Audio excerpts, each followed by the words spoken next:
দোস্তরা, আজকের ভিডিওটা হলো মেয়ে আর ময়ূরের বিয়ে। একটা মেয়ের বিয়ে কেন ময়ূরের সাথে দেওয়া হয়েছিল, চলো শুনি। কিন্তু তার আগে ভিডিওটা লাইক করো, চ্যানেলটা সাবস্ক্রাইব করো, আর ঘন্টাটা অবশ্যই বাজিয়ে দাও। পুরনো যুগের কথা। সেই যুগ যখন গ্রামগুলোতে মানুষের চিন্তাভাবনা খুবই সংকীর্ণ আর অদ্ভুত থাকত। সেই যুগে সোনা চাঁদি নামে একটা দেশ ছিল। সেই দেশের কোনো এক দূর দূরান্তের কোণে একটা গ্রাম বসেছিল, যার নাম ছিল শান্তিনগর। কিন্তু সেখানকার মানুষের স্বভাবে কোনো শান্তি বা আনন্দ ছিল না। সেই গ্রামটা এতটাই অজ্ঞ আর অশিক্ষিত ছিল যে সেখানকার লোকেরা নিজেদেরই আপন মেয়েদের ওপর এমন অত্যাচার করত, যা শুনলে যে কোনো মানুষের হৃদয় কেঁপে উঠত। সেখানে একটা খুবই অদ্ভুত আর ভয়ঙ্কর রীতি ছিল। যখনই কারো ঘরের মেয়ে যৌবনের দোরগোড়ায় পা রাখত, তখন তার বাবা আর পরিবারের লোকেরা তার বিয়ে এক রাতের জন্য কোনো জন্তু বা পাখির সাথে দিয়ে দিত। কখনো কোনো মেয়ের বিয়ে বানরের সাথে হয়ে যেত, কখনো ছাগলের সাথে, কখনো কুকুরের সাথে, আর কখনো তো কোনো কালো কাকের সাথে। তারপর পরের দিন সকালেই গ্রামের সেই অজ্ঞ লোকেরা বড় গর্ব করে সেই মেয়ের বিয়ে কোনো পুরুষের সাথে দিয়ে দিত। তাদের মাথায় এই ধারণা বসে গিয়েছিল যে এই রীতির পর এখন সেই মেয়ে শুধু ছেলেরই মা হবে, অর্থাৎ এখন সে শুধু ছেলেই জন্ম দেবে। এটা কি ধরনের চিন্তা ছিল, কি অজ্ঞতা ছিল, এই প্রশ্ন কেউ করত না। করলেও কে করবে? গ্রামের সবাই তো এই অজ্ঞতার অন্ধকারে ডুবেছিল। একদিন সন্ধেবেলা সেখানে একজন যাত্রী এসে পৌঁছল। সে একজন বুড়ো লোক ছিল, পেশায় একজন হেকিম। তার মুখের ভাঁজগুলো তার জীবনের দীর্ঘ অভিজ্ঞতার সাক্ষ্য দিচ্ছিল। চোখে ভ্রমণের গভীর ক্লান্তি ছিল, কিন্তু তার কথাবার্তা খুবই নরম আর ভালোবাসায় ভরা ছিল। তার চলাফেরায় একটা অদ্ভুত শান্তি ছিল। আর সবচেয়ে আশ্চর্যের ব্যাপার ছিল যে সেই বুড়ো হেকিমের সাথে এমন এক সঙ্গী ছিল যাকে দেখে পুরো গ্রামের লোকেরা হতবাক হয়ে গিয়েছিল। সেই বুড়ো হেকিমের সাথে ছিল একটা ময়ূর। হ্যাঁ, একটা অত্যন্ত সুন্দর আর মহিমান্বিত ময়ূর। কিন্তু সে কোনো সাধারণ ময়ূর ছিল না। এত বড়, এত সুন্দর আর এত রাজকীয় ময়ূর গ্রামের লোকেরা জীবনে আগে কখনো দেখেনি। তার শরীরের পালক নীল, সবুজ আর সোনালি রঙে এমনভাবে ঝকঝক করছিল যেন তার ওপর কোনো মূল্যবান রত্ন বসানো আছে। গলায় যে ছোট ছোট রেশমি পালক ছিল, সেগুলো অস্তগামী সূর্যের আলোয় জাদুর মতো চকচক করে উঠছিল। তার মাথার ঝুঁটি এত সুন্দর আর মুকুটের মতো ছিল যে দূর থেকে চোখ পড়তেই লোকের দৃষ্টি সেখানেই আটকে যেত। আর তার চলা, সেই ময়ূর এমনভাবে চলত যেন কোনো বিরাট রাজ্যের মন্ত্রী বা সম্রাট। লোকেরা ঘরের বাইরে দাঁড়িয়ে শুধু তাকেই দেখতে থাকল। সেই বুড়ো হেকিম আর তার সেই সুন্দর ময়ূর গ্রামের সরু গলি দিয়ে এগিয়ে যেতে লাগল। গ্রামের মেয়েরা, যাদের চোখে বছরের পর বছর ধরে অশ্রু শুকিয়ে গিয়েছিল, তারা সবাই সেই ময়ূরকে বিস্ময়ে দেখতে লাগল।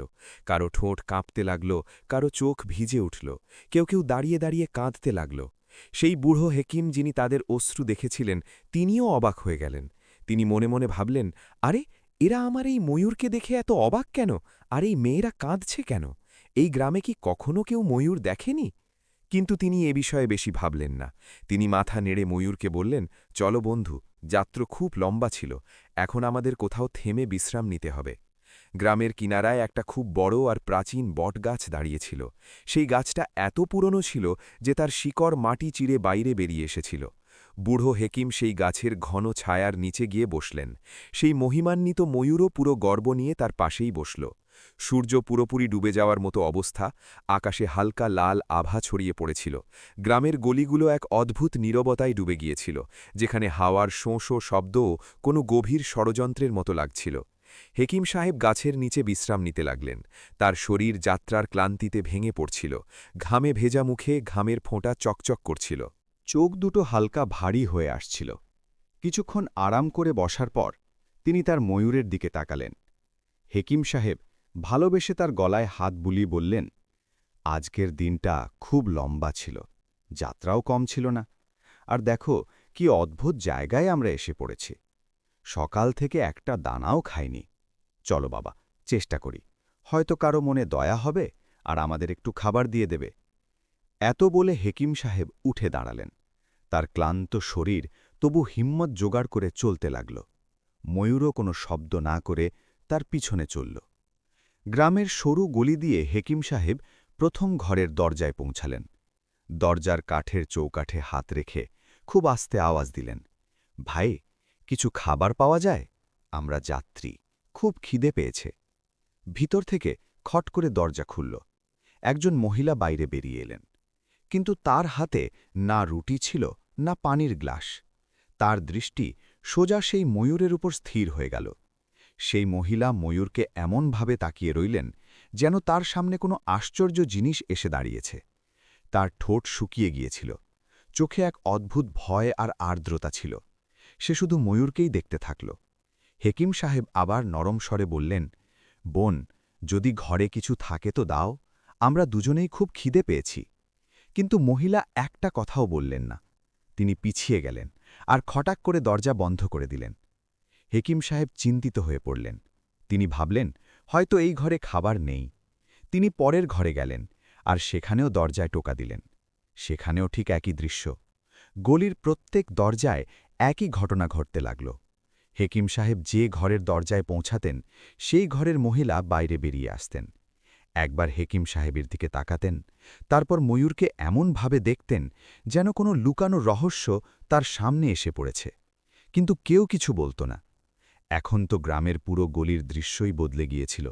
সব ঘরের দরজা অর্ধেক খোলা। সেই দরজার আড়াল থেকে মহিলারা উকি দিচ্ছিলেন। কেউ ওড়না দিয়ে মুখ ঢেকে রেখেছিলেন, কেউ শুধু ময়ূরের দিকে তাকিয়ে থাকছিলেন, কেউ ভয়ে ছোট বাচ্চাদের পিছনে টেনে নিচ্ছিলেন। হেকিম সাহেব খুব অবাক হয়ে গিয়েছিলেন। তিনি তো তার দীর্ঘ জীবনে অজস্র গ্রাম আর শহর দেখেছেন, অজস্র ঘর থেকে রুটি চেয়েছেন, কিন্তু এমন অদ্ভুত আর ভয়ঙ্কর দৃশ্য আগে কখনো দেখেননি। তিনি নিজেকে বললেন, আরে বারে লোকেরা, খিদের থেকেও ভয় পাও নাকি? নাকি এই ময়ূরকে দেখে কোনো পুরনো ক্ষতের যন্ত্রণা জেগে উঠেছে? আসলে কি ব্যাপার? কিন্তু কে উত্তর দেবে? সেখানে তো আওয়াজগুলো যেন মরে গিয়েছিল। একটু এগিয়ে হেকিম সাহেব আরেকটা দরজায় টোকা দিলেন। এবার দরজা থেকে একটা যুবতী মেয়ে বেরিয়ে এলো। বয়স আনুমানিক ২০-২১ বছর হবে। তার নাম ছিল রোশনি। তার মুখে ভালোবাসা ভরা ছিল, কিন্তু তার চোখে গভীর ক্লান্তি আর এক অদ্ভুত ভয়ের ছায়া ছিল। সেই মেয়ের দৃষ্টিও সোজা ময়ূরের ওপর পড়ল। তার চোখে বিস্ময়ও ছিল আর এক অদ্ভুত যন্ত্রণাও। সে এদিক ওদিক তাকালো। গলির সব ঘরের দরজা এখন খোলা, আর প্রত্যেক ঘরের মহিলা বাইরে উঁকি দিচ্ছিলেন। সেই দৃষ্টিগুলোতে শুধু একটাই জিনিস ছিল, হেকিম সাহেব আর তার সেই ময়ূর। হেকিম সাহেব খুব নরম স্বরে রোশনিকে বললেন, বেটি, যদি ঘরে কিছু থাকে তো দাও, খিদেই পেট ফেটে যাচ্ছে। কিন্তু রোশনি কিছু না বলে ঘুরে গেল আর দৌড়ে ভিতরে চলে গেল। সে দরজা জোরে বন্ধ করে দিল। হেকিম সাহেব এখন পুরোপুরি চিন্তিত হয়ে পড়েছিলেন। তিনি একটা গভীর নিঃশ্বাস নিলেন, ময়ূরের দিকে তাকিয়ে বললেন, চলো বাবা, এখানকার লোকদের মনে একটুও মায়া নেই, না রুটি মিলল না পানি। চলো আবার সেই গাছের নিচে গিয়ে বসি, কাল সকালে কিছু ভাবব, হয়তো কোনো নতুন পথ বেরিয়ে আসবে। গ্রামের গলি দিয়ে তারা দুজনে আবার সেই প্রাচীন বটগাছের নিচে ফিরে এলো। হেকিম সাহেব মাটিতে বসলেন, তার ছোট্ট পুটলিটাকে বালিশ বানিয়ে চোখ বন্ধ করলেন। ময়ূরও তার পাশে এসে বসল। সে তার লম্বা নীল গলা মুড়ে তার সুন্দর পালকের মধ্যে লুকিয়ে রাখল, কিন্তু তার চোখ দুটো এখনও অর্ধেক খোলা ছিল, যেন সে গ্রামের হাওয়ায় ভাসমান ভয় আর ষড়যন্ত্রগুলো ভালোভাবে বুঝতে পারছিল। রাত তার পুরো ভয়ঙ্কর নীরবতা নিয়ে গ্রামের ওপর নেমে এসেছিল। সারা রাত গ্রামের হাওয়ায় অদ্ভুত অস্থিরতা ভেসে বেড়াতে লাগল। কোনো ঘর থেকে আস্তে পায়ের শব্দ আসছিল, কোনো জানালা থেকে উঁকি দেয়া দৃষ্টি চোখ ফিরিয়ে নিচ্ছিল, কিন্তু সেই ভারী রাত অবশেষে কেটে গেল। সকালের প্রথম আলো যখন মাটিতে নামল, তখন গ্রামের পরিবেশে এক অন্যরকম হইচই মিশে গিয়েছিল, যেন পুরো গ্রাম কোনো বড় প্রস্তুতিতে লেগে গিয়েছে। কেউ এদিক ছুটছে, কেউ ওদিক, কেউ দরজায় রঙিন আলপনা ছড়াচ্ছে, কেউ ঘরের দেয়ালে নতুন মাটির প্রলেপ দিচ্ছে। প্রত্যেক গলিতে শব্দ আর হইচই ছিল। হেকিম সাহেবের চোখ খুলল, আর এই দৃশ্য দেখে তিনি থমকে গেলেন। তিনি ময়ূরের গলায় ভালোবেসে হাত বুলিয়ে বললেন, বাবা, এই গ্রাম তো সকাল থেকেই কোনো কনের মতো সাজানো হচ্ছে। আসলে এটা কি প্রস্তুতি? এমন সময় কয়েকজন গ্রামবাসী সেখান দিয়ে যাচ্ছিল। হেকিম সাহেব তাদের ডাক দিলেন, আরে ভাই, এখানে কি হচ্ছে? এত সাজসজ্জা আর হইচই কেন? একজন মধ্যবয়সী লোক থামল। তার চোখে ঘৃণা ঝলকাচ্ছিল। সে ময়ূরের দিকে একটা কটমট করে তাকিয়ে তারপর হেকিম সাহেবকে কড়া স্বরে বলল, বুড়ো লোক, আজ আমাদের গ্রামে বিয়ে। তুমি আর তোমার এই ময়ূর আমাদের পথ থেকে দূরে থেকো, নইলে কোনো বিপদে পড়ে যাবে, বুঝেছ? এত বলে সেই লোক তার পথে চলে গেল। হেকিম সাহেব চুপচাপ তাকে যেতে দেখলেন। তারপর ময়ূরের দিকে তাকিয়ে মুচকি হেসে বললেন, দেখলে বাবা, আজ এখানে খুশির দিন। বিয়ে তো আছে, খাওয়া দাওয়ারও কিছু না কিছু বাকি থাকবেই। আমাদেরও রুটির একটা টুকরো মিলে যাবে।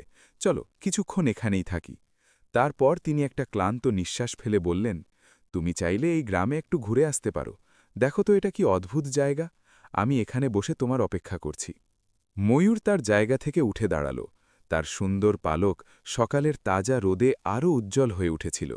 সে ধীরে ধীরে তার সেই রাজকীয় চালে গ্রামের গলির দিকে এগিয়ে গেল। গ্রাম এখন পুরোপুরি বিয়ের প্রস্তুতিতে ডুবে গিয়েছিল। ময়ূর ঘুরতে ঘুরতে ঠিক সেই ঘরের সামনে এসে পৌঁছল, যেখানে গতরাতে হেকিম সাহেব খাবার চেয়েছিলেন, আর রোশনি দরজা বন্ধ করে ভিতরে চলে গিয়েছিল। সেই ঘরও বিয়ের প্রস্তুতিতে ভরা ছিল। দরজায় হালকা রঙিন আলপনা ছড়ানো আর কিছু ফুলের মালা ঝুলছিল।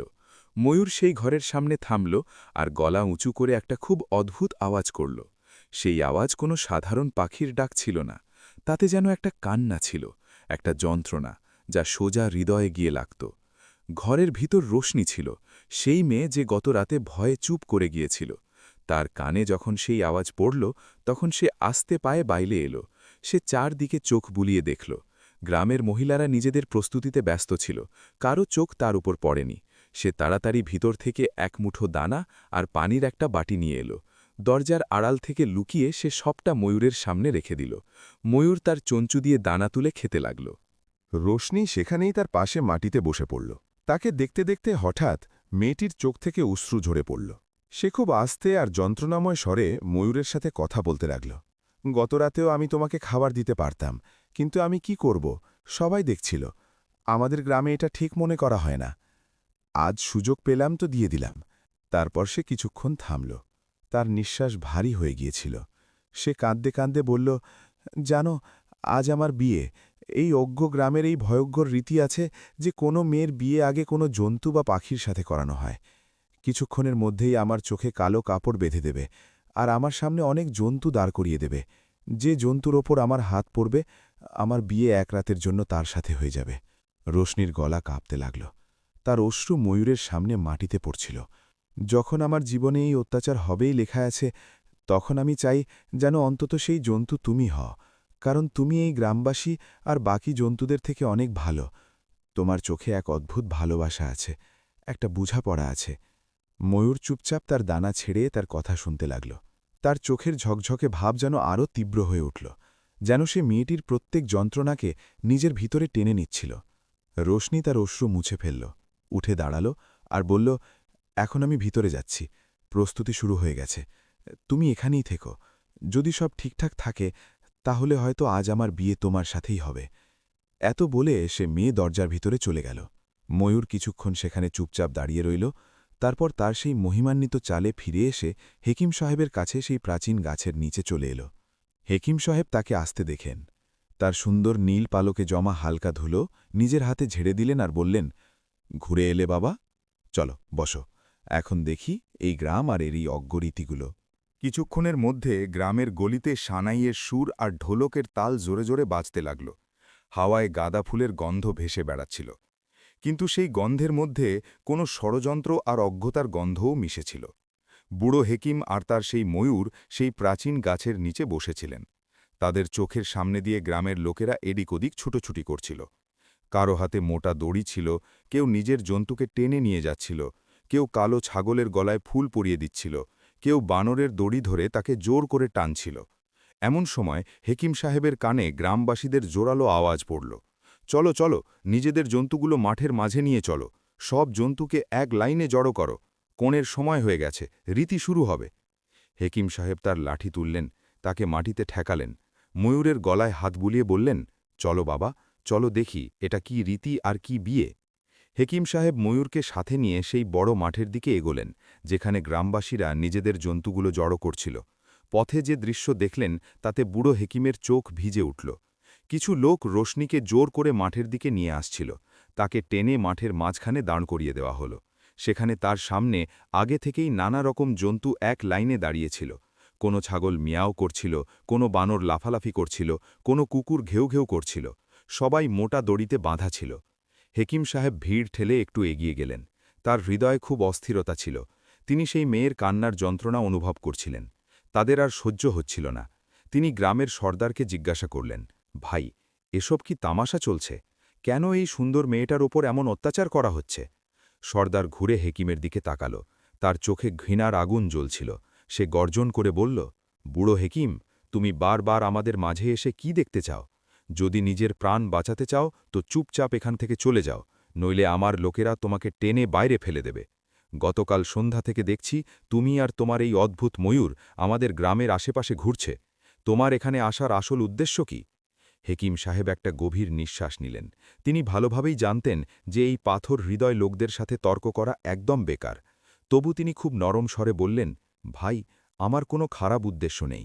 আমি তো শুধু দেখলাম যে তোমরা পুরো গ্রামের জন্তু এখানে জড়ো করেছ, কিন্তু এই জন্তুদের মধ্যে কোনো ময়ূর নেই। তাহলে নাও, আমার এই সুন্দর ময়ূরকেও এই রীতিতে যোগ করো। সর্দার এক মুহূর্ত ভাবল। সে ময়ূরের দিকে তাকালো আর মনে মনে বলল, হ্যাঁ, ঠিক আছে, ময়ূরকেও যোগ করি। যাই হোক, একটা জন্তু বেশি হলে কি আসে যায়। সে তার লোকদের ইশারা করল। হেকিম সাহেব তার ময়ূরকে আস্তে করে এগিয়ে দিলেন। সেই মহিমান্বিত ময়ূর কোনো ভয় ছাড়াই মাঠে গিয়ে সেই শোরগোল করা জন্তুদের লাইনে একদম শান্ত হয়ে দাঁড়িয়ে গেল। এখন সেই মুহূর্ত এসে পৌঁছাল, যার জন্য সবাই অধীর আগ্রহে অপেক্ষা করছিল। কাঁদতে কাঁদতে রোশনির চোখে একটা মোটা কালো কাপড় কোষে বেঁধে দেওয়া হলো। তার কান্নার আওয়াজ এখন আরও জোরালো হয়ে উঠেছিল। গ্রামের দুজন মহিলা তাকে ধরে জন্তুদের লাইনের সামনে দাঁড় করিয়ে দিল। হাত সামনে বাড়াও, সর্দার হুকুম দিল। রোশনির কাঁপা হাত সামনে বাড়ানো হলো। গ্রামের মহিলা আর পুরুষেরা নিঃশ্বাস আটকে এই দৃশ্য দেখতে লাগল। সবাই টকটকে চোখে তাকিয়েছিল। মেয়েটির হাত কাঁপতে কাঁপতে হাওয়ায় এগিয়ে যাচ্ছিল। তার আঙুলগুলো কোনো জন্তুর শক্ত চামড়া ছোঁয়ার ভয়ে কাঁপছিল। সে ধীরে ধীরে এগিয়ে যাচ্ছিল, আর হঠাৎ তার হাত গিয়ে সেই ময়ূরের নরম পালকের উপর এসে থামল। সেই ময়ূর একটা পাথরের মতো জড়ো হয়ে তার জায়গায় দাঁড়িয়ে রইল। সে একটুও নড়ল না।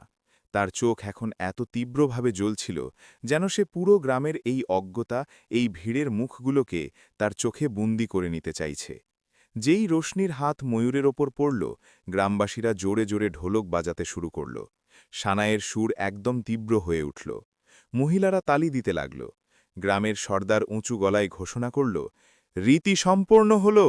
আজ থেকে এক রাতের জন্য এই মেয়ের বিয়ে এই ময়ূরের সাথে পাকা হয়ে গেল। তারপর লোকেরা খুশি মনে তাদের দড়ি টেনে নিজ নিজ ঘরের দিকে ফিরে গেল। হেকিম সাহেব চুপচাপ আবার সেই গাছের নিচে ফিরে এলেন, আর রীতি অনুযায়ী রোশনি আর ময়ূরকে একটা বন্ধ ঘরে পাঠিয়ে দেওয়া হলো। ঘরে পৌঁছতেই মহিলারা তার চোখ থেকে সেই কালো কাপড় খুলে দিল আর বাইরে থেকে দরজা বন্ধ করে দিল।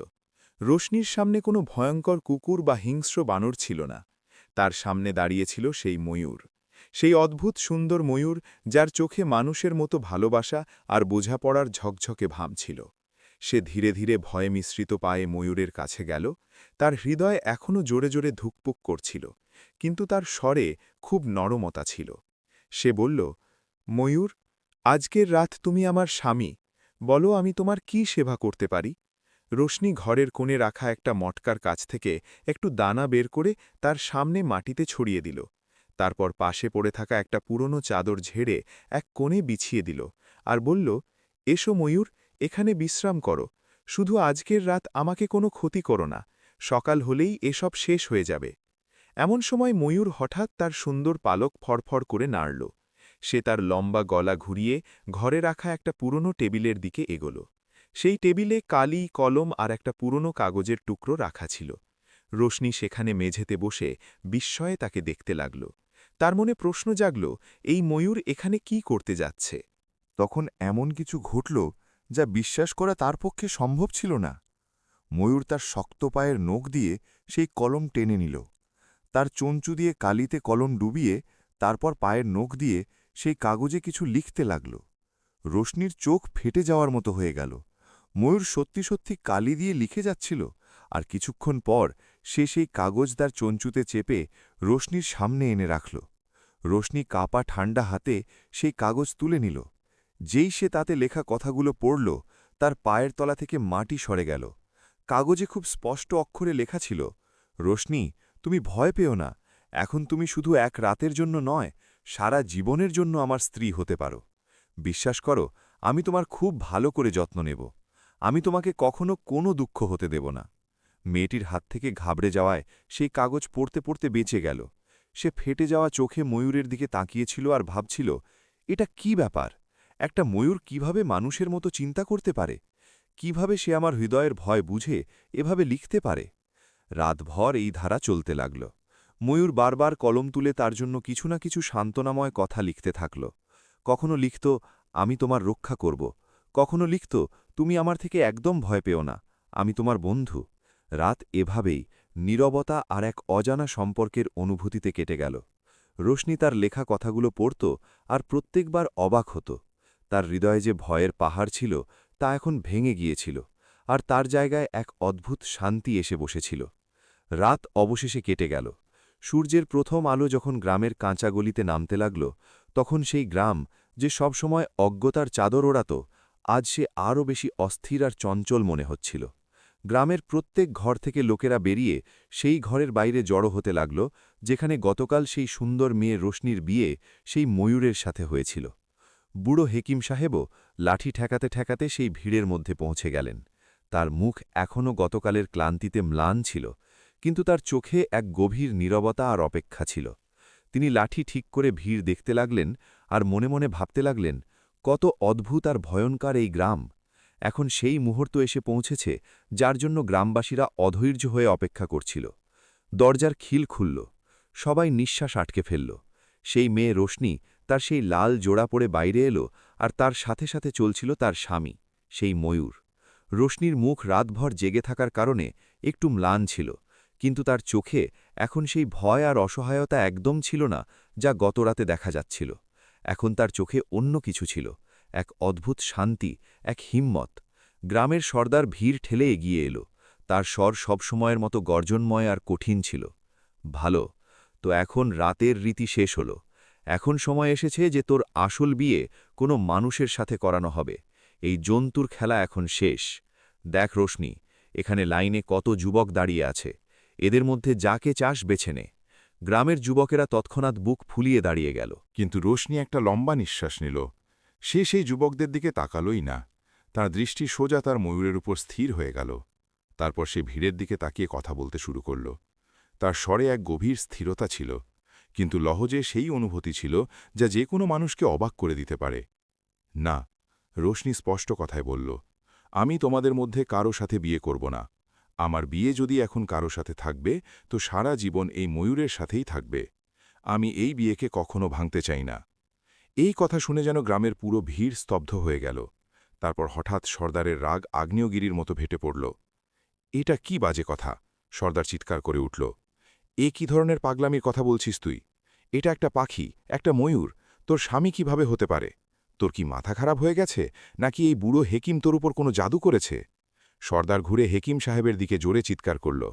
বল এই বুড়ো, তুই এই মেয়ের ওপর কি জাদুটোনা করেছিস? তোর এখানে আসার আগে তো এই গ্রামে এমন কখনো হয়নি।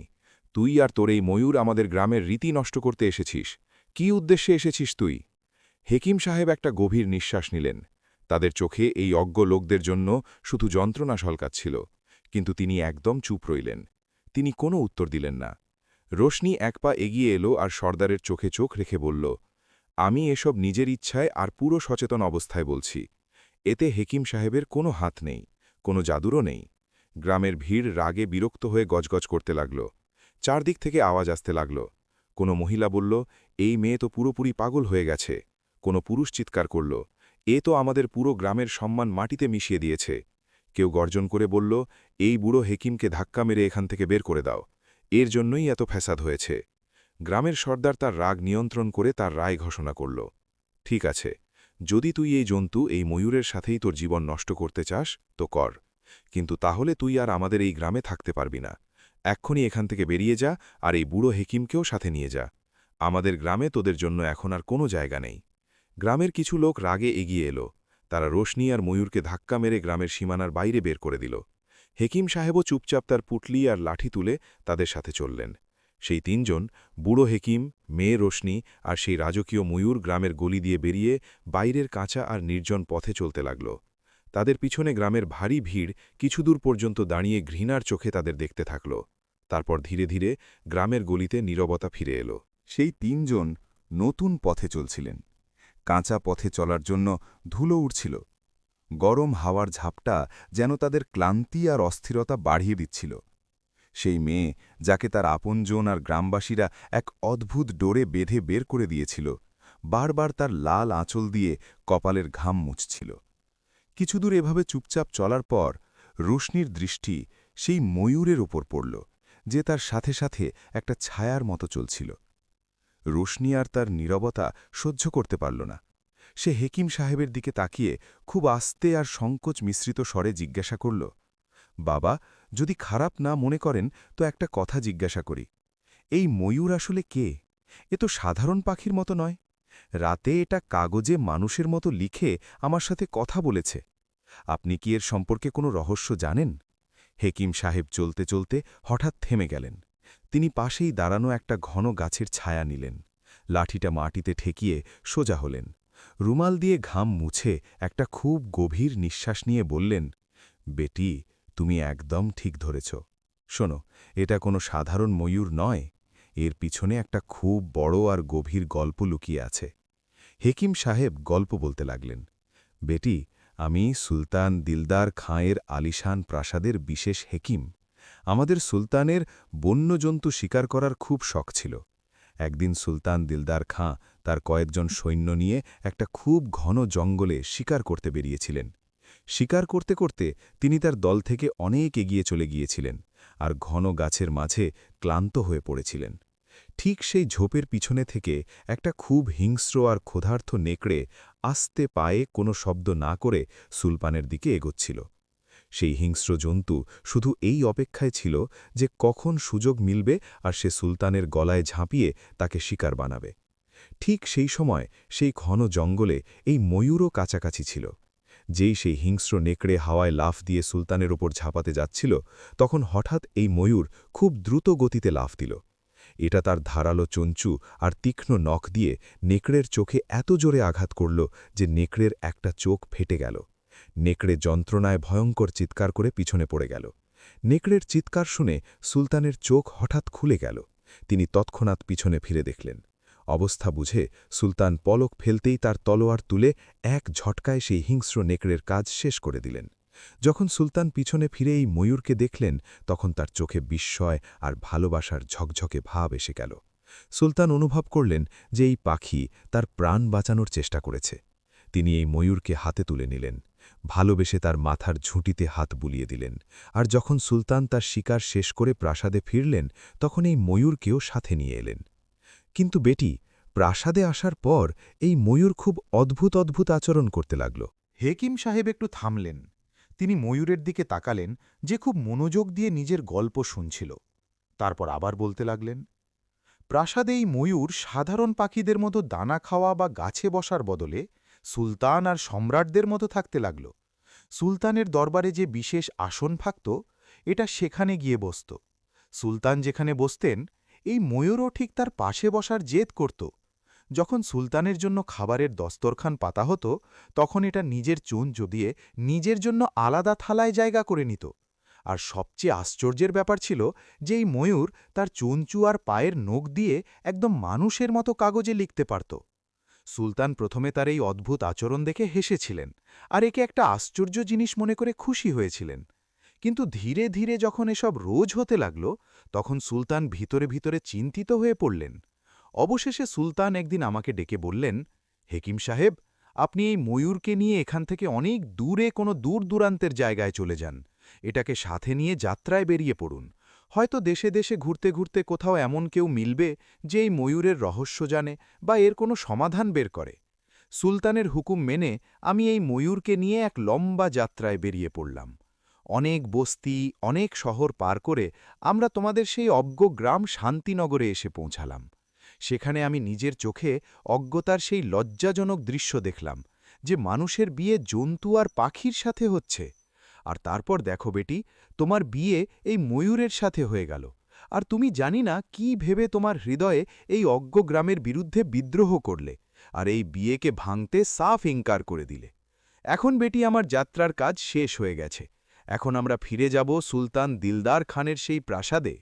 রোশনি চুপচাপ পলক না ফেলে হেকিম সাহেবের পুরো কথা শুনল।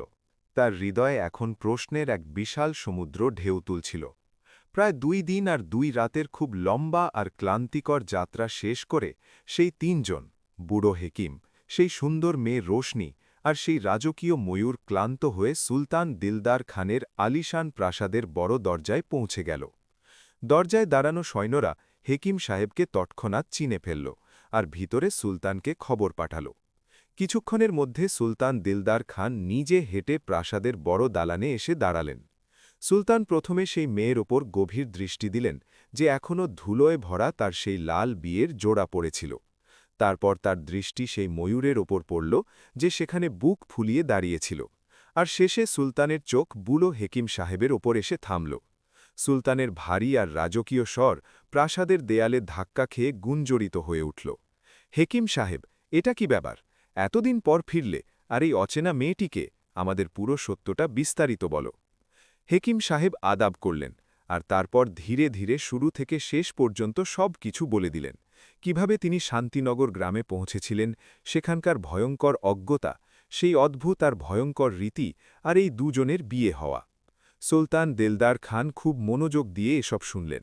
তার চোখেও এই অদ্ভুত গল্প শুনে গভীর বিস্ময় ঝলকাচ্ছিল। কিছুক্ষণ গভীর চিন্তায় চুপ থাকার পর সুলতান রোশনির দিকে তাকিয়ে খুব নরম স্বরে বললেন, বেটি, যখন তুমি তোমার গ্রামের রীতি আর লোকদের ছেড়ে এই ময়ূরের সাথে নিজের সম্পর্ক জুড়ে দিয়েছ, তাহলে এখন থেকে এটাই তোমার সঙ্গী। আজ থেকে তোমার নাম শুধু রোশনি নয়, শাহজাদি রোশনি হবে। আজ থেকে এই প্রাসাদের একটা খুব বিশেষ আর আলিশান অংশ এই ময়ূর আর তোমার জন্য ঠিক করে দেওয়া হলো। সেই অংশে আমাদের গুটি কয়েক বিশেষ খাদিম ছাড়া কোনো সৈন্য বা অন্য কোনো লোক ঢুকতে পারবে না। তুমি সেখানে এর সাথে পুরো আরাম আর সম্মান নিয়ে থাকতে পারো। রোশনি মাথা নাড়ল। এখন সেই দুজন, রোশনি আর সেই ময়ূর, মহলের সেই বিশেষ অংশে চলে গেল, যেটা তাদের জন্য নির্ধারিত করা হয়েছিল। সেখানকার প্রত্যেক কোণ খুবই সুন্দরভাবে সাজানো আর আলিশান ছিল। দিন যেতে লাগল, সপ্তাহ পার হতে লাগল। চোখের পলকে পুরো একটা মাস এভাবে নীরবে কেটে গেল। না শাহজাদি রোশনি কখনো সুলতানের কাছে কোনো অভিযোগ করল, না সেই ময়ূর মহলে কাউকে কষ্ট দিল বা কোনো অদ্ভুত আচরণ করল।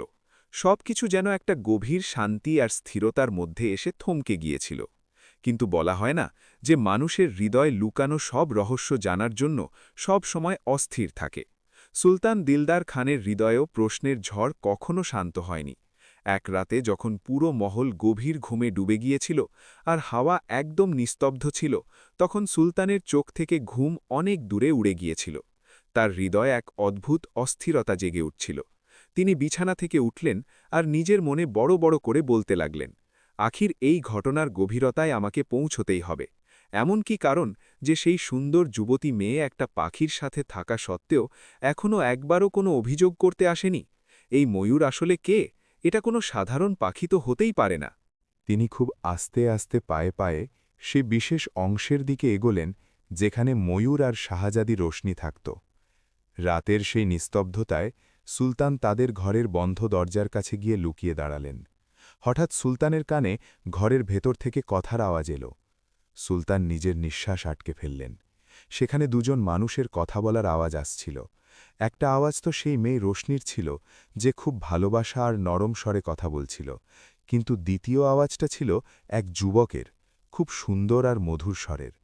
সুলতান হতবাক হয়ে গেলেন। তাদের পায়ের তলা থেকে মাটি সরে গেল। এটা কিভাবে সম্ভব?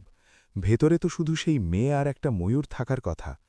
এই যুবকের আওয়াজ এই মুহূর্তে ঘরে কোথা থেকে আসছে? সুলতান খুব আস্তে করে দরজার একটা ছোট জানালা দিয়ে ভেতরে উকি দিয়ে দেখলেন। ভেতরের দৃশ্য দেখে তাদের চোখ ফেটে যাওয়ার মতো হয়ে গেল। ঘরের ভেতর কোনো ময়ূর ছিল না, বরং একটা খুব সুন্দর আর যুবক শাহজাদা রোশনির সামনে বসে হাসতে হাসতে কথা বলছিল। সুলতান দৃষ্টি এদিক ওদিক ঘোরালেন। তখনই তাদের চোখ ঘরের এক কোণে মেঝেতে পড়ল। সেখানে একটা খুব বড় চামড়া পড়েছিল। সেটা ছিল সেই ময়ূরেরই চামড়া। সুলতান দিলদার খানের মস্তিষ্ক দ্রুত চলতে লাগল। আরে, তাহলে এই ব্যাপার! এটা কোনো পাখি নয়, বরং একজন মানুষ, যে আমার মহলে ময়ূরের ছদ্মবেশে থাকছে। নিশ্চয়ই এর পেছনে কোনো জাদু আছে।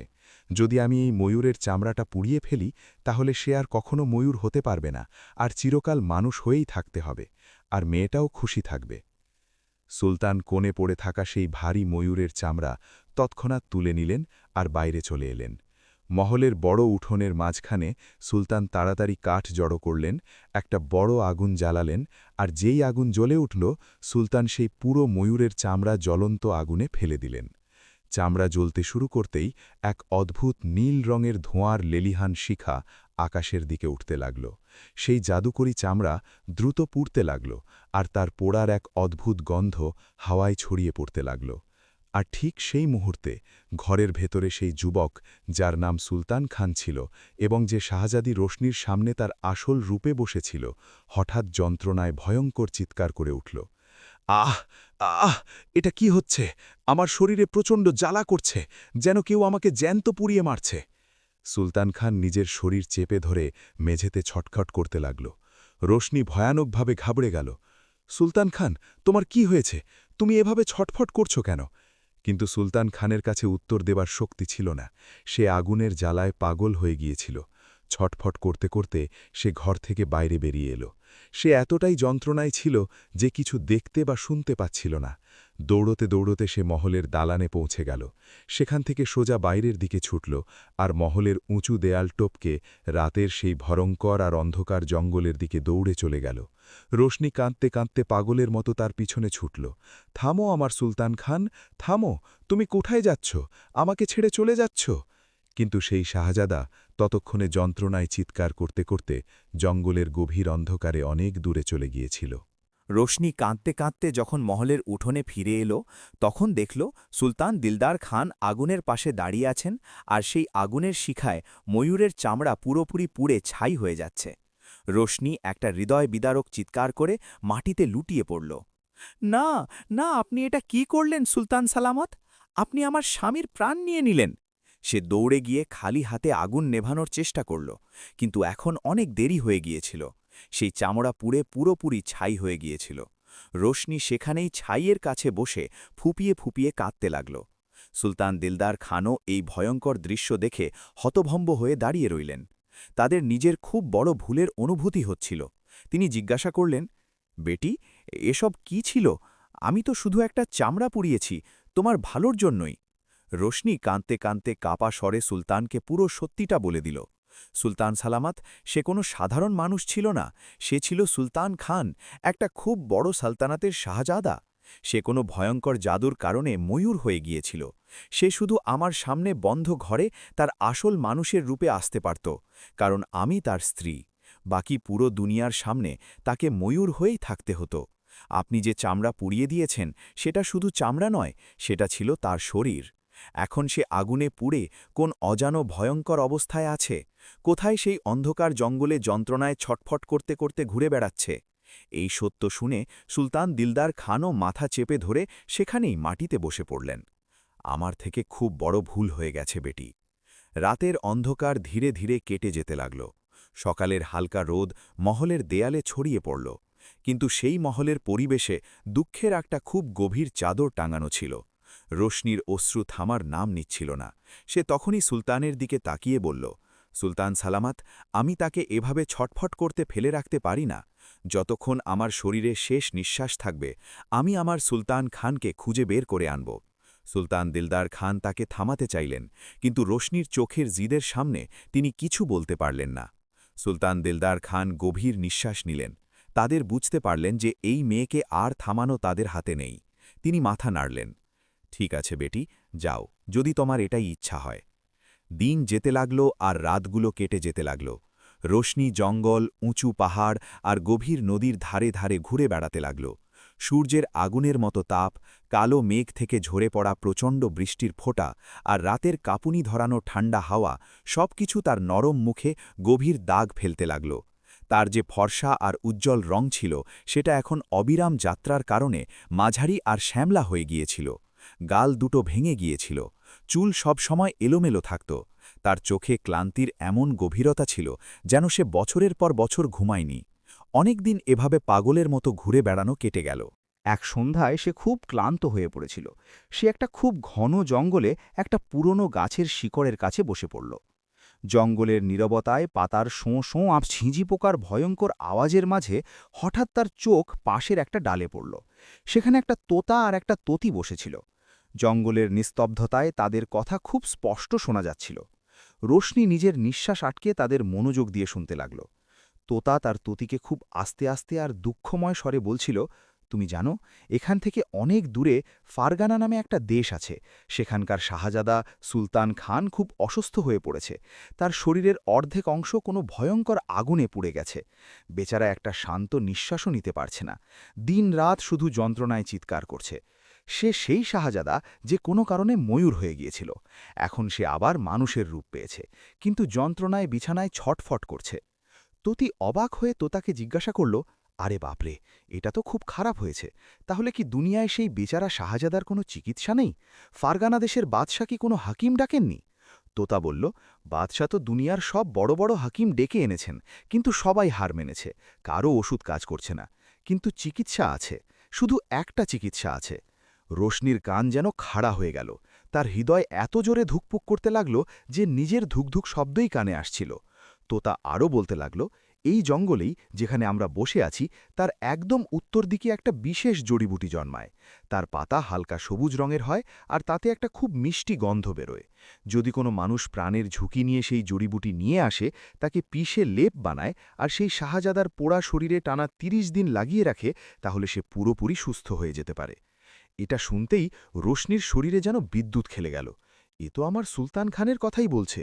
ফারগানা দেশ, সুলতান খান আর এই জঙ্গল। তোতা আর ততি কথা শেষ করে হাওয়ায় ওড়ে চলে গেল।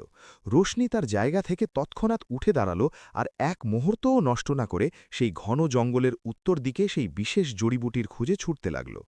অবশেষে খুঁজতে খুঁজতে একটা খুব গভীর আর অন্ধকার খাদের কিনারায় তার চোখ সেই জড়িবুটির উপর গিয়ে থামল। রোশনির খুশির কোনো সীমা রইল না।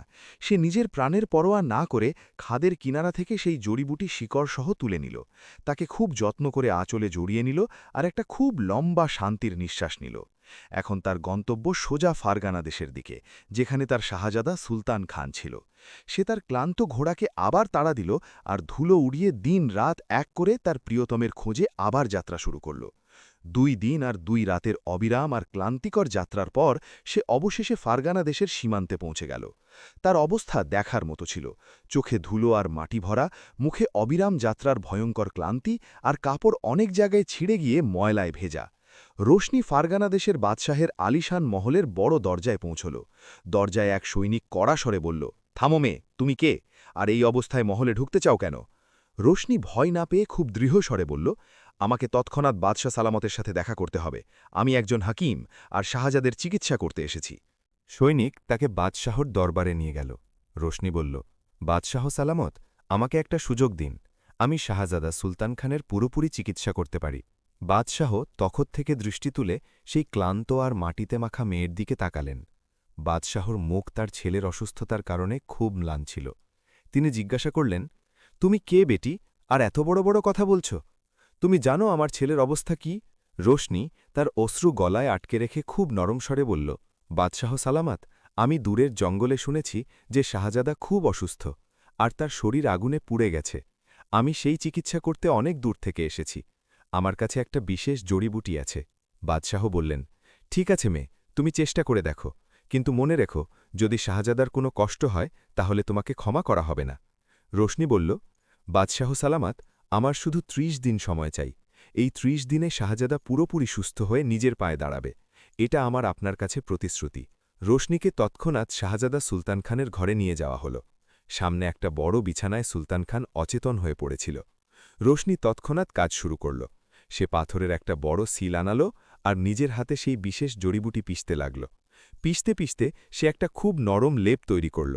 ঘরে সেই জড়িবুটির মিষ্টি মিষ্টি গন্ধ ছড়িয়ে পড়ল। তারপর খুব নরম আর ভালোবাসা ভরা কাঁপা হাতে সে সেই ঠান্ডা লেপ সুলতান খানের পোড়া শরীরে লাগাতে লাগল। যখনই সে লেপ লাগাত, সুলতান খানের মুখে একটু আরামের ছোঁয়া ফুটে উঠত। দিন যেতে লাগল। রোশনি দিন রাত সুলতান খানের সেবায় লেগে রইল। সে প্রতিদিন নতুন জড়িবুটি পিষত আর লেপ লাগাত। ধীরে ধীরে সেই বিশেষ জড়িবুটির প্রভাব দেখা দিতে লাগল। সুলতান খানের গভীর ক্ষতগুলো ভরতে লাগল। যে শরীর পুরোপুরি পুড়ে গিয়েছিল সেখানে নতুন আর পরিষ্কার চামড়া উঠতে লাগল। কিন্তু সে এখনও জ্ঞান ফিরে পায়নি। তার চোখ খোলেনি। দেখতে দেখতে ২৯ দিন কেটে গেল। সুলতান খান এখন প্রায় পুরোপুরি সুস্থ হয়ে গিয়েছিল। তার নিঃশ্বাস একদম স্বাভাবিক চলছিল, কিন্তু তার পাতায় এখনও একটা অদ্ভুত ছায়া ছিল, আর সে ঘুমের মধ্যেই ছিল। তারপর এলো ৩০তম দিন। এটা ছিল শেষ দিন। রোশনি শেষবার সেই জড়িবুটি পিষল আর লেপ তার শরীরে লাগাল। আজ তার চোখে খুশিও ছিল, আর এক অদ্ভুত যন্ত্রণাও ছিল। সে সুলতান খানের মুখকে খুব ভালোবেসে দেখল আর মনে মনে বলল, আমার সুলতান খান, তুমি সুস্থ হয়ে গেছ। এটাই আমার সবচেয়ে বড় জয়। কিন্তু আমি তোমার সামনে আসতে পারি না। আমি তো শুধু একটা গরিব আর সাধারণ মেয়ে। হয়তো এখন তুমি তোমার নতুন জীবনে আমাকে ভুলে যাবে। সে সুলতান খানের পাশে বসল। সুলতান খানের হাতের একটা আঙুলে একটা খুব সুন্দর আর শাহী আংটি ছিল। রোশনি একটা স্মৃতিচিহ্ন হিসেবে খুব আস্তে করে সেই আংটি তার আঙুল থেকে খুলে নিল আর তার চামড়ার থলিতে লুকিয়ে রাখল। তারপর সে চুপচাপ ঘর থেকে বেরিয়ে গেল আর মহলের বড় দরজা দিয়ে বাইরে চলে গেল। তার পা খুব ক্লান্ত ছিল, আর সে নিজের মহলের দিকে চলতে লাগল। ওদিকে সেই সন্ধ্যায় যেই সূর্য ডুবতে লাগল, সুলতান খানের ঘরে একটা হইচই হল। আর অবশেষে সুলতান খান ধীরে ধীরে তার ভারী পাতা তুলল। পুরো ২ মাসের লম্বা আর ভয়ঙ্কর যন্ত্রণার পর আজ তার চোখ খুলল। সে এদিক ওদিক তাকাল। তার শরীরে কোনো যন্ত্রণা অনুভব হচ্ছিল না। বাদশাহের চোখে খুশির অশ্রু ভরে গেল। তিনি তৎক্ষণাৎ ছেলের মাথা কোলে নিলেন আর চুমু খেতে লাগলেন। বাবা আমার সুলতান খান, অবশেষে তুমি সুস্থ হয়ে গেলে। আমার বিশ্বাসই হচ্ছে না তুমি আবার আমাদের কাছে ফিরে এসেছ। সুলতান খান কিছুক্ষণ চুপচাপ তার বাবাকে দেখল, তারপর খুব আস্তে স্বরে জিজ্ঞাসা করল, আব্বাজান, আমার কি হয়েছিল? আর আমার চিকিৎসা কে করেছে? আমার কেন মনে হচ্ছে কেউ ছিল যে দিন-রাত আমার সেবা করছিল? বাদশাহ গভীর নিঃশ্বাস নিলেন আর বললেন, বাবা, সত্যি বলতে কি আমরা নিজেরাও জানি না। একটা অচেনা আর গরিব মেয়ে ছিল, সে অনেক দূর থেকে এসেছিল। সে পুরো ৩০ দিন বিনা বিশ্রামে তোমার চিকিৎসা করেছে। আমরা সবাই হার মেনেছিলাম, কিন্তু সেই মেয়ে হার মানেনি। আর সবচেয়ে আশ্চর্যের ব্যাপার হল, যখন তুমি সুস্থ হয়ে গেলে তখন সে কোনো পুরস্কার না নিয়ে, নিজের নাম না বলে চুপচাপ চলে গেছে। আমরা খুশি যে তুমি সুস্থ হয়েছ। বাকিটা সে কে ছিল, কেন এসেছিল আর কোথায় গেল, এটা আমাদের কারও জানা নেই। সুলতান খান এটা শুনে গভীর চিন্তায় পড়ে গেল। একটা মেয়ে যে ৩০ দিন আমার চিকিৎসা করেছে আর কিছুই নেয়নি। সুলতান খান আবার তার মহলে থাকতে লাগল। একদিন সে তার মহলের একটা খুব উঁচু বারান্দায় দাঁড়িয়ে দূরের বাগানের দিকে তাকিয়েছিল। হঠাৎ তার মনের রশনির কথা মনে পড়ে গেল। রশনি! সুলতান খানের হৃদয়ে একটা তীব্র যন্ত্রণা উঠল। আমার রশনি! আমি তাকে সেই রাতে সেই ঘরে একা ছেড়ে দিয়েছিলাম। সে কাঁদছিল, আর আমি আমার চামড়া পোড়ার যন্ত্রণায় ছুটে পালিয়ে গিয়েছিলাম। তারপর সে কি করেছে? সে সেখানে কেমন আছে? কোথাও কি সে এখনও আমার জন্য ছটফট করছে? বাদশাহ দিলদার খান কি তাকে কোনো শাস্তি দিয়েছেন? সে তখনই সিদ্ধান্ত নিল, আমি আমার স্ত্রীকে ফিরিয়ে নিতে যাব, যাই হোক না কেন। সে তৎক্ষণাৎ তার ১০-১৫ জন সবচেয়ে শক্তিশালী সৈনিককে প্রস্তুত করল আর তার কাফেলা নিয়ে সুলতান দিলদার খানের মহলের দিকে দ্রুত রওনা দিল। লম্বা আর কঠিন যাত্রা শেষ করে সুলতান খান তার পুরো কাফেলা নিয়ে সুলতান দিলদার খানের মহলে পৌঁছে গেল। তুমি কে, যুবক? সুলতান দিলদার খান জিজ্ঞাসা করলেন। আর তুমি আমার সালতানাতে কি চাও? সুলতান খান আস্তে মুচকি হাসল। সে এগিয়ে এসে আদাব করল আর বলল, সুলতান সালামত, আপনি আমাকে চিনতে পারেননি? আমি সেই ময়ূর যার চামড়া আপনি সেই রাতে আগুনে পুড়িয়ে দিয়েছিলেন। আমি সুলতান খান। সুলতান দিলদার খানের চোখ ফেটে যাওয়ার মতো হয়ে গেল। তিনি হতবাক হয়ে গেলেন। তাদের নিজের চোখকে বিশ্বাস হচ্ছিল না। সুলতান খান আরও বলল, আপনি ঘাবড়াবেন না, আমি আপনার কাছে প্রতিশোধ নিতে আসিনি। যা হয়েছে তাতে আপনার কোনো দোষ ছিল না। আপনি পুরো সত্যি জানতেন না। আমি সব ভুলে গেছি। আমার শুধু একটা জিনিসের উত্তর চাই। আমার স্ত্রী, আমার রশনি কোথায়? সুলতান দিলদার খান একটা খুব ভারী নিঃশ্বাস নিলেন। তিনি বললেন, বাবা, আমি নিজেই খুব লজ্জিত। সেই মেয়ে, সে তো আজও সেই তোমার পুরনো ঘরে বসে থাকে। যেদিন থেকে তুমি চলে গেছ সে সারাক্ষণ কাঁদছে, খাওয়া দাওয়া সব ছেলে দিয়েছে। সে শুধু তোমার পথ চেয়ে বসে আছে। সুলতান খানের হৃদয় এটা শুনে জোরে ধুকধুক করতে লাগল। সে একটা যন্ত্রণা অনুভব করল আর দ্রুত পায়ে মহলের ভিতর সেই অংশের দিকে এগোল যেখানে রোশনি থাকত। সে গভীর নিঃশ্বাস নিল আর খুব আস্তে কিন্তু ভালোবাসায় ভরা স্বরে ডাকল, রোশনি। ঘরের ভিতর মাটিতে বসে থাকা রোশনি, যে তার অশ্রুতে পুরো ভিজে গিয়েছিল, এই আওয়াজ শুনে চমকে উঠল। সে তার ভাঙা নিঃশ্বাস সামলে ধীরে পিছনে ফিরে তাকাল। তার চোখ যেন এই দৃশ্য বিশ্বাস করতে পারছিল না। সামনে দরজার চৌকাঠে তার সুলতান খান দাঁড়িয়েছিল। রোশনির মনে হল যেন সে কোনো স্বপ্ন দেখছে। সে কাঁপা স্বরে বলল, তুমি তুমি কে? আমি কি স্বপ্ন দেখছি? সে এক পায়ে গিয়ে এলো আর বলল, না রোশনি, এটা কোনো স্বপ্ন নয়। আমি তোমার সেই ময়ূর, তোমার সেই স্বামী, যার হাত তুমি ধরেছিলে, যাকে তুমি পুরো গ্রামের বিরুদ্ধে গিয়ে নিজের বলে মেনেছিলে। এটা শুনতেই রোশনির হৃদয় থেকে অশ্রুর বন্যা বয়ে গেল। সে তার জায়গা থেকে উঠে দৌড়ে সোজা সুলতান খানের বুকে ঝাঁপিয়ে পড়ল। সে ফুঁপিয়ে ফুঁপিয়ে কাঁদতে লাগল, সিঁকিয়ে উঠল, কাঁপতে লাগল। সুলতান খানও তাকে তার শক্ত বাহুতে জড়িয়ে ধরল। এসব কি সুলতান খান? রোশনি সিকিয়ে সিকিয়ে জিজ্ঞাসা করল। তুমি কিভাবে সুস্থ হয়ে গেলে? আমি তো ভেবে ভেবে পাগল হয়ে যাচ্ছিলাম যে তুমি কোন অবস্থায় আছো। সুলতান খান তাকে একটু পিছনে সরালো, তার চোখে চোখ রেখে, আর তার অশ্রু মুছতে মুছতে বলল, জানি না রোশনি, আমার আব্বাজান বলছেন যে আমি পুড়ে যাওয়ার পর অচেতন ছিলাম, কিন্তু একটা মেয়ে এসেছিল। সে কোনো অচেনা ছিল। সে পুরো ৩০ দিন বিনা থামায় আমার চিকিৎসা করেছে, আর সবচেয়ে বড় কথা, সে কোনো নাম না বলে, কোনো পুরস্কার না নিয়ে চলে গেছে। আমি আজ পর্যন্ত জানি না সেই মেয়ে কে ছিল। রোশনি জিজ্ঞাসা করল, তাহলে কি সেই মেয়ে তোমার কাছ থেকে কোনো স্মৃতিচিহ্নও নেয়নি? সে এমনি খালি হাতে চলে গেছে? সুলতান খান তার হাতের দিকে তাকালো আর বলল, শুধু একটা স্মৃতিচিহ্ন। আমার আঙুলে একটা খুব দামি আংটি ছিল। যখন আমি জ্ঞান ফিরে পেলাম, তখন সেই আংটি সেখানে ছিল না। হয়তো সেই মেয়ে শুধু সেই আংটিটাই নিয়ে গেছে। রোশনির হৃদয়ে ভালোবাসার উত্তাপ আরও গভীর হয়ে গেল, কিন্তু সে শুধু এটুকু বলল, খুব ভালো কথা সুলতান খান, যেই হোক সে নিশ্চয়ই খুব ভালো ছিল। এখন তুমি কি চাও? সুলতান খান ভালোবেসে রোশনির মাথায় হাত রাখল। আমি চাই কিছুদিন তোমার সাথে এখানে এই মহলেই থাকি, আর তারপর পুরো সম্মান নিয়ে তোমাকে আমার সালতানাত ফারগানা দেশে নিয়ে যাই। সেখানে আমরা দুজনে খুশিতে থাকব। আর হ্যাঁ, আমি সুলতান দিলদার খানের সাথেও দেখা করতে আসা যাওয়া করব, কারণ এখন আমার তাদের প্রতি কোনো অভিযোগ নেই। তিনিও এখন আমার আপনজন। রোশনির চোখে এখন অশ্রুর জায়গায় একটা ঝকঝকে খুশি ছিল। পরের সকালে যখন হালকার নরম রোদ ফুটল, তখন সুলতান খান সুলতান দিলদার খানের ভরা দরবারে পৌঁছে গেল। তার ঠিক পিছনে রোশনি একটা শাহী পোশাকে দাঁড়িয়েছিল। সে সুলতান দিলদারকে আদাব করল আর বলল, সুলতান সালামাত, এখন সময় এসেছে। আমি আমার সালতানাত আমার দেশের দিকে ফিরে যাচ্ছি। এ আমার স্ত্রী রোশনি, আমি তাকে সাথে নিয়ে যাচ্ছি। কিন্তু আমি আপনাকে প্রতিশ্রুতি দিচ্ছি যে আমি আপনার সাথে দেখা করতে আসবই। এই মেয়ে এখন শুধু আমার স্ত্রী নয়, আপনার মেয়েও। সুলতান দিলদার খানের চোখ খুশিতে ভিজে গেল। একদম বাবা, এই মেয়ে আমার নিজের মেয়ে। এ যা কিছু সহ্য করেছে তার ঋণ আমি কখনো শোধ করতে পারব না। কিন্তু বাবা, একটা কথা তুমি এখনও আমাকে বিস্তারিত বলনি। আখির তোমার চিকিৎসা কিভাবে হলো? তুমি এত ভয়ঙ্করভাবে পুড়ে যাওয়ার পর কিভাবে সুস্থ হলে? সুলতান খান গভীর নিঃশ্বাস নিল। সুলতান সালামত, এটাই তো আমি দিন-রাত ভাবি। সে কে ছিল? সেই মেয়ে যে পুরো ৩০ দিন পাগলের মতো আমার চিকিৎসা করেছে, আর একটা কথাও নিজের পরিচয়ের বলেনি।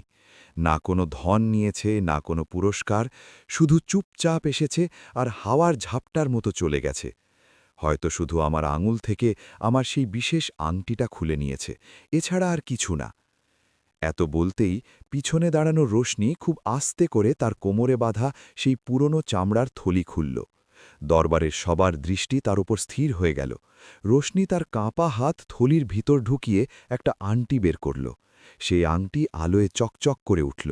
সে খুব হাসতে করে আংটিটা এগিয়ে দিয়ে বলল, সুলতান খান, এটা কি সেই আংটি? সুলতান খান যেই আংটিটা দেখল, তার নিঃশ্বাস একদম থেমে গেল। তার চোখ ফেটে যাওয়ার মতো হয়ে গেল। এটা একদম তার নিজের আংটি ছিল, তার নিজের শাহী চিহ্ন। এই আংটি... সুলতান খান কাঁপা স্বরে বলল, এই আংটি তোমার কাছে কিভাবে এলো রোশনি? রোশনি বলল, আমি সেই মেয়ে ছিলাম সুলতান খান। আমি সেই অচেনা হেকিম যে ফারগানায় গিয়ে তোমার চিকিৎসা করেছে। সুলতান খান এটা শুনে পুরোপুরি হতবাক হয়ে গেল। তার হৃদয়ে রোশনির জন্য ভালোবাসার একটা প্রচণ্ড ঢেউ বয়ে গেল। তার চোখ থেকে অশ্রু ঝরতে লাগল। আমার কীরকম ভালোবাসার আর কত ভালো স্ত্রী জুটেছে, যে নিজের সব কিছু দাঁড় করিয়ে মাইলের পর মাইল ভয়ঙ্কর যাত্রা করেছে, কিন্তু কখনও তার এত বড় উপকারের একবারও উল্লেখ করেনি। সুলতান খান তৎক্ষণাৎ উঠে রোশনীকে জড়িয়ে ধরল আর শিশুর মতো কাঁদতে লাগল। পুরো দরবার এই দৃশ্য দেখে কাঁদছিল। সুলতান দিলদার খানের চোখে খুশির অশ্রু চকচক করছিল। তিনি তখন থেকে উঠে এগিয়ে এলেন আর বললেন, সুলতান খান, আজ থেকে এই মেয়ে শুধু তোমার স্ত্রী নয়, আমার সবচেয়ে আদরের মেয়েও। আর এর রুখসতী আমি একটা গরিব মেয়ের মতো নয়, একটা সালতানাতের শাহজাদির মতো করাব। পরের দিনই মহলে খুব ধুমধাম করে সানাই বাজতে লাগল। পুরো মহলকে কোনো কনের মতো সাজানো হল। রঙিন পর্দা হাওয়ায় উড়ছিল। রোশনীর রুখসতী সুলতান দিলদার খানের মেয়ে হিসাবে হল। সুলতান খান তার প্রিয় রোশনীকে তার কাফেলা নিয়ে ফারগানা দেশে নিয়ে গেল। সেখানে গিয়ে দুজনে খুশিতে থাকতে লাগল। আর হ্যাঁ, যেমন সুলতান খান প্রতিশ্রুতি দিয়েছিল, তারা দুজনে প্রায়ই সুলতান দিলদার খানের সাথে দেখা করতে আসত। দোস্তরা, আজকের ভিডিও এখানেই শেষ। ভিডিওটা অবশ্যই লাইক করো। চ্যানেলে সাবস্ক্রাইব না করে থাকলে সাবস্ক্রাইব করে ঘণ্টাটা অবশ্যই বাজিয়ে দাও।